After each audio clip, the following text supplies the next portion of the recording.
Welcome back to the Geek Gospel. Happy Saturday, everybody. We are here on a Saturday morning, and I wanted to check in because we got some fun stuff to talk about. I was waiting for the week to heat up a little bit, and it was a little lukewarm, but we got some good tidbits in the end, and I was like, I got to jump on Saturday morning and talk to you guys about this stuff. So hope everyone's having a good weekend. Hope you get time to check out a movie or do something fun outside. Hopefully it's a nice day where you are. I'm looking out right now in beautiful San Francisco, and it's looking like it's going to be a good day. So hopefully we'll get outside and do something fun, take the dog out. Usually what we do to start out the show is talk about what I've been watching. But instead, I found a really good short list of the top 10 biggest streaming TV series this week that you can't afford to miss from BGR.com. And I thought it was a good list. And so I thought, you know what? Let's just go over this list together, see what people are watching, especially recently this past week. Maybe you guys have been watching it, or maybe it wasn't on your radar and now it can be. I was taking a quick look at it, and it seemed like some of the stuff I have seen and some of it I had not even heard about as well. So I thought we could go over it together and check out what we've been missing. So let's take a look at this. I'm pretty new to BGR.com. I just stumbled upon it, but it seemed like a really good list. So this was just published this morning at midnight. So let's take a look at it. The 10 biggest streaming TV series this week that you can't afford to miss. And the first one that starts with is a sourpuss detective.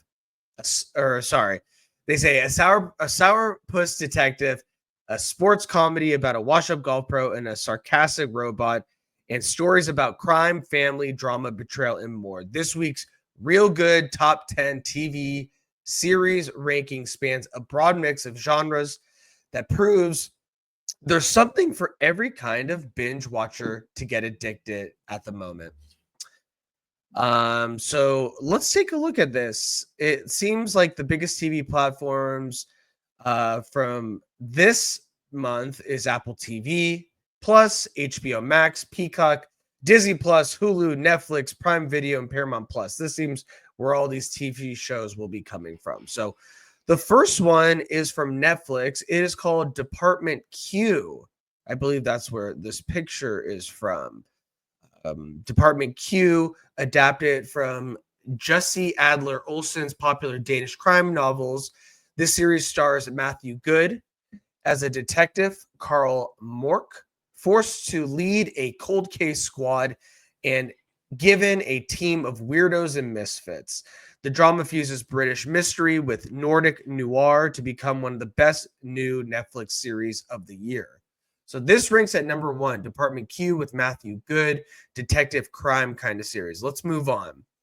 We got Stick next. This picture, I've told you guys I've been watching Stick from Apple TV Plus. Apple's Stick follows Owen Wilson as Price Stick Cahill, a former golf legend whose career and life have hit rock bottom. He gets a shot at redemption, however, by mentoring a gifted teen golf prodigy, one of the most feel-good series on TV at the moment. And I agree. I'm really liking Stick. I talked to you guys about this on Tuesday. Let's keep going down. We have The Better Sister on Prime Video from Amazon streamer The Better Sister, based on the novel by best-selling author Alafair Burke. It's an 8-episode electric thriller limited series about the terrible things that drives sisters apart and ultimately brings them back together. The sisters here are media executive Chloe, played by Jessica Biel, who lives with her lawyer husband and teenage son, and her estranged sister Nikki, Elizabeth Banks. Seems like a fun time. So check out The Better Sister on Prime Video. Next, one of my favorites that I finished way too quickly is the new season of Ginny and Georgia on Netflix. It's a coming-of-age drama about teenage Ginny Miller and her mother, Georgia, who relocate to a New England town where, as Netflix explains it, Georgia's secrets ensure that drama is always close at hand. What a way to describe a show, but I love Ginny and Georgia. Should not be as good as it is, but for some reason, the storytelling is extremely entertaining, and I highly recommend it. Next is a reality show that everyone seems to be talking about, and that is Love Island on Hulu. They say, even if you've never watched a single episode of Love Island, you already know the formula for a reality show like this. Throw a bunch of attractive singles into a villa, then just sit back and watch the chaos unfold. Honestly, the less said about a show like this, the better. Also, I've been looking into this because it's being talked about so much. Apparently, it's shot live and put out that same day, every day. So a new episode is filmed that day, and then it's put out at night for you all to watch it. There probably is some kind of editing, but you're really seeing it pretty much live daily, consecutively, which is a very interesting way to put it out. Next is one I've been talking about, Poker Face Season 2 on Peacock, follows Natasha Lyonne's Charlie Kell, a woman who has a ability to tell when someone is lying. She goes, across the country, gets caught up in criminal hijinks along the way with a stellar guest starring cast, and I would highly recommend this. We just watched the newest episode with Aquafina. It is so good. And then we watched last week's episode with John Cho, from Harold and Kumar fame, amongst many, many others. It is really, really good this season. I highly recommend it. And we just finished the number 7 show, FUBAR, on Netflix, a action comedy starring Arnold Schwarzenegger, who is a CIA veteran whose daughter discovers he is a secret agent, as long as he discovers that she is a secret agent. And that's played by Monica Barbaro. It follows a lot of goofy family dysfunction as the two of them try to work together while juggling unresolved baggage that they can't exactly share details of in a therapy session. I highly recommend it if you just want something mindless that's fun, entertaining. You can have on the background. You can be checking out your phone. But I liked it overall. I hope it gets a 3rd season. 8 is Murderbot on Apple TV+.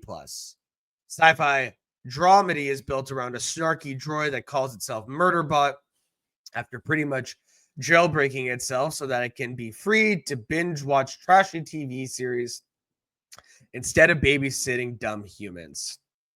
In order to keep everyone from finding out that it hacked its own programming, however, it has to keep up appearances by doing the thing it was made for, saving dumb humans who keep getting into trouble. I watched like the first 5 or 10 minutes. Not my wife's brand, I would say, but I want to try and watch a little bit more. So keep it on your radar. Next is Resident Alien on Peacock. I believe it's on its 4th season. This stars Alan Tudyk, who is a shape-shifting alien, and it's a comedy. I think it hails from Sci-Fi Channel, and it is streaming on Peacock. The next is The Survivors on Netflix. Netflix official summary of this final top-ranked series.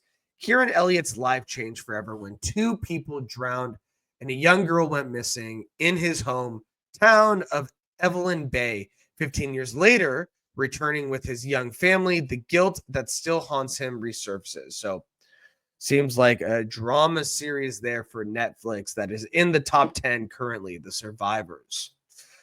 So there you have it, my friends. A top 10, case you missed it, streaming list of shows. Check them out. Let me know what you think. Let me know if you already are watching them and you would recommend them, or maybe they're not your cup of tea. But let me know your thoughts. Drop a comment below.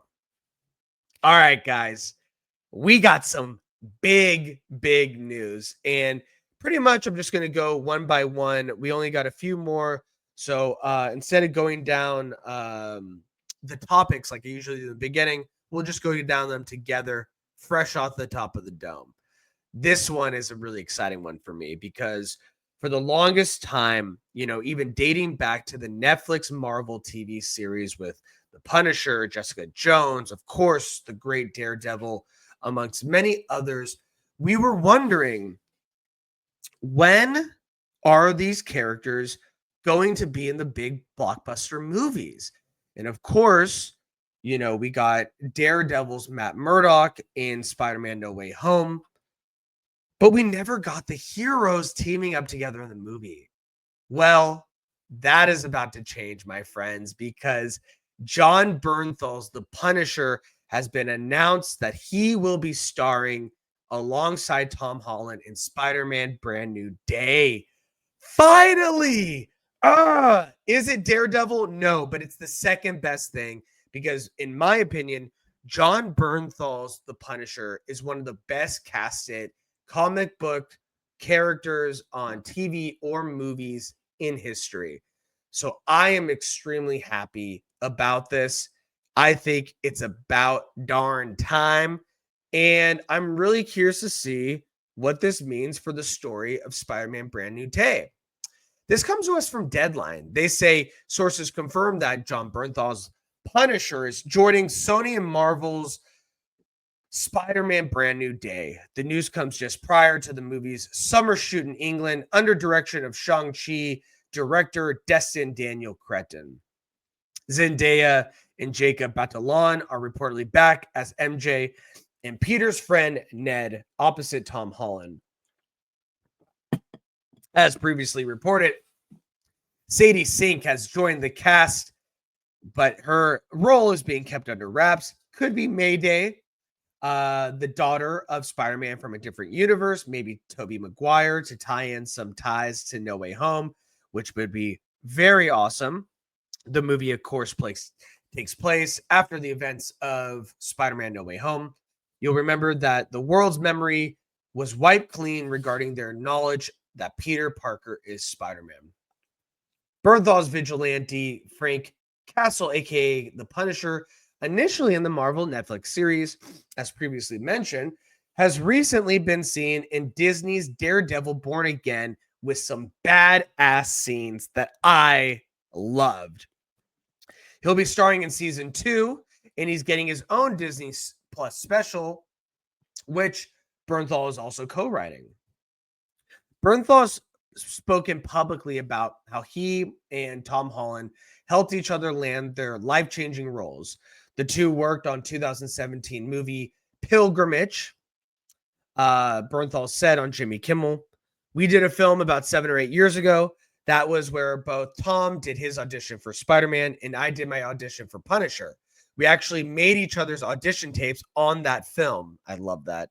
Bernthal said that he will take credit that in his audition tape, I gave him the note, "Tom, maybe you should run up that wall and do a double backflip and then start the scene." And he was like, "Yeah, you think I should do that? That's not too much." I was like, "I don't think any of those other fools are able to do that." And in fact, he did that. And it's not that I take responsibility for him, but like a little something. And so there's some fun comments on them coming up together, them auditioning pretty much together for separate roles within the Marvel universe. And now they will be in Spider-Man Brand New Day, which opens July 31st, 2026. Wow. Finally. So what does this mean for Spider-Man Brand New Day? Well, as previously reported, there is a plethora, I love that word, of villains that are supposedly in this, but nothing has been confirmed. Mr. Negative seems like it could be a potential villain amongst others, Scorpion. And so what is this movie going to look like? And then also was reported that the Hulk, Mark Ruffalo, was also going to be in Spider-Man 4 as well, but it doesn't seem like anything is confirmed on that end right now. So, what is this movie going to be about? I'm not sure. I mean, we did talk about rumors that Punisher was going to be in this, that, there was going to be a more grounded series, that Spider-Man was going to be kind of only Spider-Manning just because nobody knows who Peter Parker is, that he maybe get into a spiral of depression and vigilantism, and maybe he needs someone like the Punisher to show him like how dark it could really get. I think that would be really compelling. I mean, these are two fantastic actors. They like each other. They've worked together before. They both got their Marvel roles at the same time and worked together to get those roles. I think there's a special bond between these two. And I think them meeting in a movie was inevitable. But the big story is that we are finally seeing some of these bigger name TV characters finally getting their due in the big blockbuster movie areas. I, for one, am extremely excited about that. That makes me so happy that this is finally happening. It's what us as fans have wanted for so long. Go fans. And so I am very, very excited that this is finally happening. Does this mean that Daredevil is going to be in it? Maybe. Nothing is confirmed. But if you're a betting man, now is the time to bet that you will see Daredevil in a MCU movie if we are seeing Jon Bernthal'S Punisher in an MCU movie. So, wow. The neck is killing me. Got to get a new pillow. Drop your pillow suggestions in the comments below. But let me know what you guys think. Are you excited that we are finally getting these Netflix comic book characters in the blockbuster movie MCU proper? Or do you think that maybe these don't really work and they should stay on the TV side and be the street level heroes and leave it to the other bigger names to be in the movies? I, for one, think it's about damn time. I cannot wait to see what Spider-Man 4 looks like. I think we're getting that. One thing I loved about the Harry Potter movies is that the movies aged with the actors, with the younger children. As they got older, the movies got more mature. They got a little bit darker. They got a little bit more mature in theme and what they were trying to say. And so I think if we're going to follow Tom Holland, who started this bad boy, I think around like 19 or 20, and now he's 29. Now that we grew up with Tom Holland and through these movies, it's time to mature the storylines as well. And it seems like with adding Punisher, that's exactly what's happening. So drop a comment below. Let me know. Are you excited for Jon Bernthal'S The Punisher to be in Spider-Man Brand New Day? Because I sure am. All right, guys. With that down, I wanted to talk about this. So as you know, a Highlander movie with Henry Cavill and John Wick's director, Chad Stahelski, is heating up for Amazon MGM Studios. And we were wondering, because Henry Cavill is the main character, who's going to be Ramirez? Ramirez, who was played famously by Sean Connery, who was acting as a Latino, I guess, or maybe, I guess later we heard he was Egyptian. We're going to learn about that in this story that we're going to read by CBM.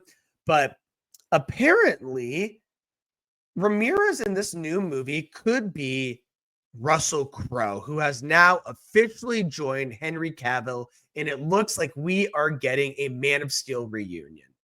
This comes to us from comicbookmovie.com. They say the upcoming Highlander reboot appears to be embracing the franchise's quirky casting legacy, especially when it comes to the role of Ramirez, the iconic Spanish immortal.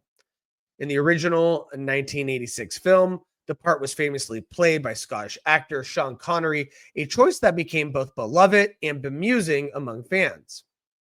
Now, in a similarly unexpected move, New Zealand-born Australian Oscar winner Russell Crowe has been tapped to portray Ramirez in the new report per Deadline, which stars Henry Cavill and, as previously stated, is directed by John Wick director Chad Stahelski.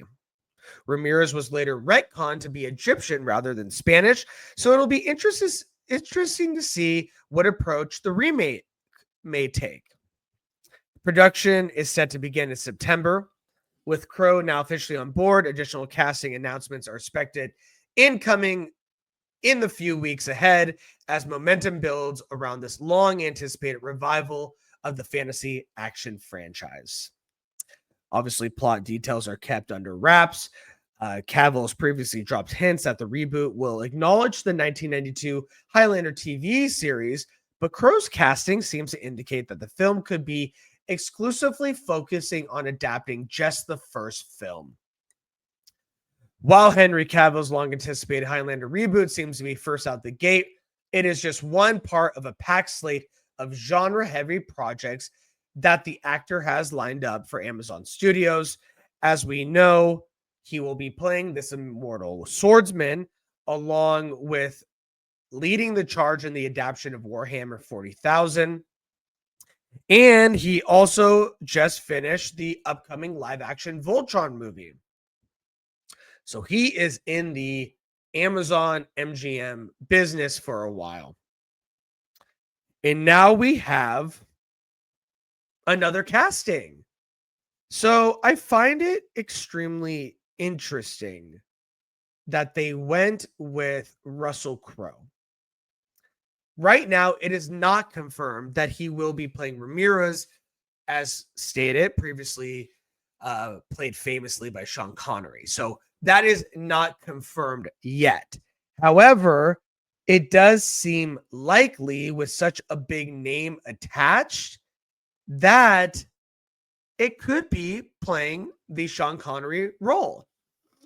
And we get, as stated before as well, a Man of Steel reunion. So all the Snyder fans can rejoice, even though they won't, because they seem to be always pissed off.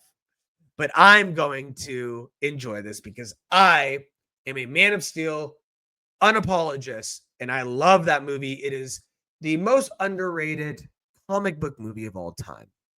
You can argue with me, and that will be okay, because I love to hear your thoughts. Russell Crowe and Henry Cavill, that is a great duo. We've seen it before with Russell Crowe playing Jor-El in Man of Steel. He was fantastic. He had that intro getting, baby Superman out of Krypton as it was ending. He is one of the greats. One of the greats. He was highly disappointed that he was not in Gladiator 2, but I understand why, based on the story. But he's going to be okay because he's got Highlander. And so I'm really excited. I love Highlander. I think it's due for a reboot. It is a very 80s centric movie, if you guys have checked it out. And so I think it's due for an upgrade. And I think the John Wick director, the action style that you can do with sword fighting under his vision is going to be incredible. And so to have Russell Crowe back in the fold with Henry as a mentor type role with more scenes together, if that is what it's going to be, we do not know.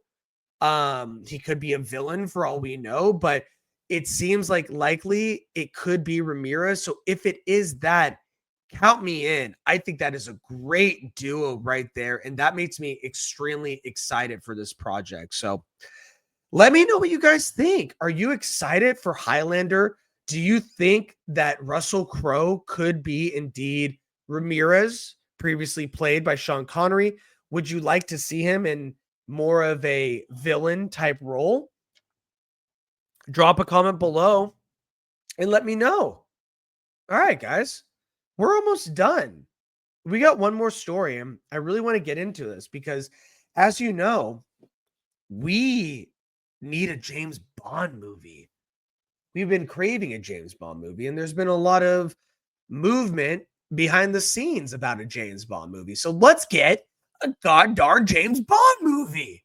Well, it seems like now that the rights from the Broccoli family for creative control have fully been sold to Jeff Bezos and Amazon again, racking up the IP, they are looking for a top-notch director.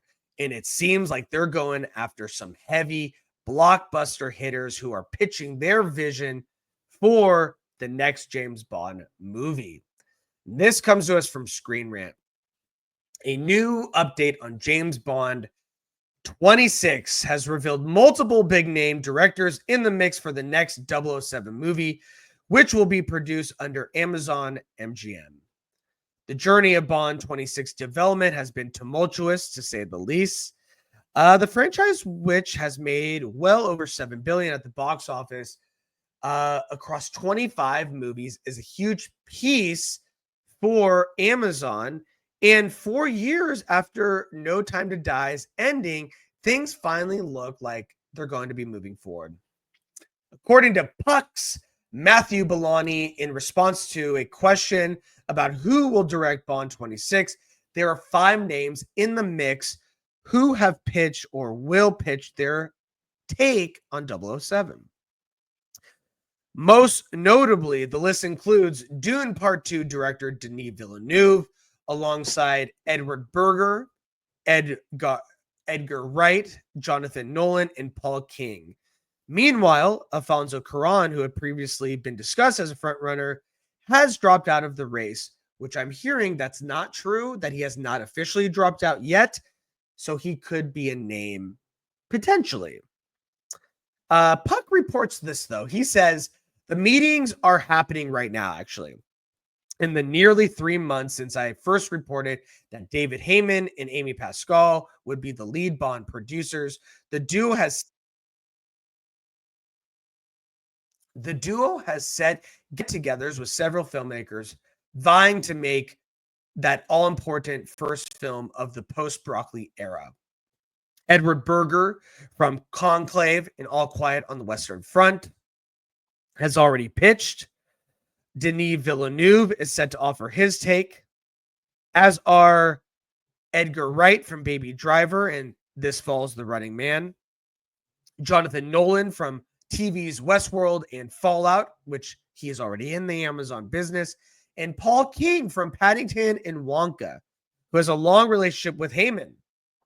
Alfonso Cuarón from Gravity and Harry Potter, Prisoner of Azkaban, has also been has a strong bond with David Heyman and has talked about making a Bond film.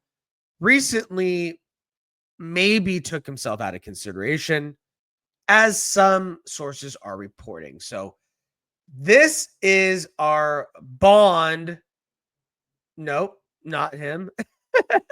This is our Bond directors shortlist. We finally are getting some steam, and these are some heavy hitters. So I want to go over the shortlist real quick again with you guys. So the first one that was mentioned was Edward Berger, who just got a my wife's awake, who just got a Oscar for writing for Conclave and directed the beautiful All Quiet on the Western Front. Great choice, great vision, great dialogue. For a dialogue-heavy movie like Conclave, he sure made it super exciting. So I think that's a really good one. On top of that, we have Denis Villeneuve, baby. Villeneuve, let's go. Dune 2 is arguably one of the best movies of the past 10 years. Does this man want to do another IP that is not his? Well, it seems like he does, because he's set to offer his take pretty soon. If it's Denis, I wouldn't be mad. This man makes fantastic movies. He does not miss. The interesting one to me is Edgar Wright. Baby Driver was a huge hit. People love it. Of course, with the Kevin Spacey of it all, it might be a little bit hard for some people to watch it. However, I do remember that at the time, it was a bona fide hit of a movie. On top of that, I'm hearing great things with This Fall's The Running Man, starring Greg Powell. And so I think he comes from a more comedic background. If you look at the original James Bond movies, there is more of a comedic element to it as opposed to the Daniel Craig type movies. So I could see him in his expertise lending very well to getting back to a more original take on the Bond character. And then we got Jonathan Nolan, who Christopher Nolan would be a little bit jealous.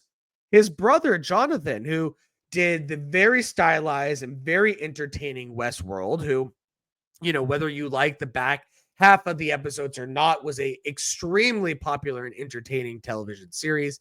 And now he has the hit Fallout series, which was the hit of the summer last year, which also put a lot of actors on the map. And it seems like Jonathan Nolan is extremely interested in taking the place of his brother and potentially directing a James Bond movie. On top of that, we have Paul King, who did Paddington, which people love, and Wonka, which was a very entertaining musical starring Timothée Chalamet. Could we get an American Timothée Chalamet Bond? Absolutely not. Do not do that, or I will rebel. But a fantastic filmmaker nonetheless. British, of course. And so these are our top five. Our top five. And so who's going to be our Bond? That's the next question. First, get the director. Second, find your Bond. But it seems like if they're going director first, this director is going to have some say in who's the Bond. As we know, Aaron Taylor Johnson has been a name floating around for a long time, and I would not be mad about that. If you have seen Bullet Train, then you would say, hey, I see some James Bond here, and he was fantastic in that amongst many others. I hear he is crushing it in 28 years later, so he is a hot commodity right now, and I would not be mad about that. I think Henry Cavill might be too old. However, I wouldn't be mad about it either. I love me some Henry. And then Theo James from the Gentleman TV series is on the docket as well. Not terrible. Not terrible. I could see it. I think he is a fantastic actor. He was incredible in season 2 of The White Lotus. So I wouldn't be mad about it. But I did want to report something that has been floating around for a little bit. Aaron Pierre is reportedly being considered as the next James Bond. And now I'm like, why didn't I think of this? This man is handsome as all hell. He is jacked as all hell. And he is a good actor, and he's about to be in Lantern, so his name is about to blow up. Could he be our next James Bond?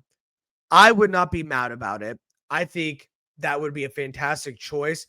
He has such a distinct look, and to make James Bond fit this era of the world that we live in, to be a little bit more progressive. I could hear the haters already shouting on the internet, fuck them, because it doesn't matter if it's white, black, Indian, Pakistani, whatever. They have to be British. I do think he has to be British. This is a British hero. We got in our Indiana Jones, our James Bond. I do think he needs to be British, but I think this would be a stellar choice. I would not be mad. The ladies would not be mad. And this would be really, really fun to watch for a series of movies in the James Bond world. So that is something that I have been seeing online recently in the past few weeks. Could it be something? We don't know. But let me know. Would you think that Aaron Pierre, that's Mufasa?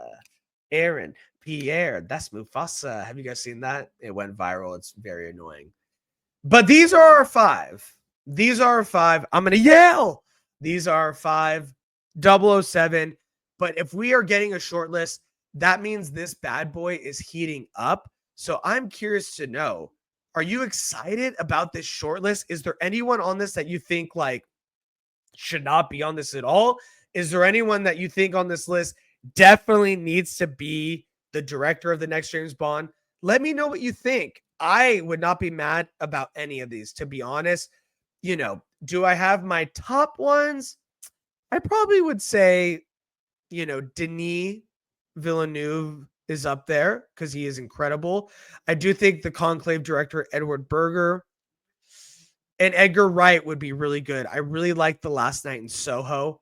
I think that was an underrated movie. I didn't go back to see it, but when I did see it, I was extremely entertained.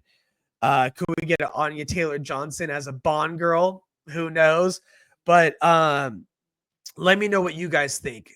I am so curious because it seems like this bad boy is moving fast ahead, and it seems like one of these 5 directors is going to be our next director of James Bond. So that is it. That will do it. We got through it, guys. We got through it. So I wanted to come on here and talk about it. I mean, the John Bernthal Punisher thing, I was honestly at work like, oh my God, screaming out loud because I was so happy. And I was like, we got some good stuff to talk about. So had to jump on here Saturday morning.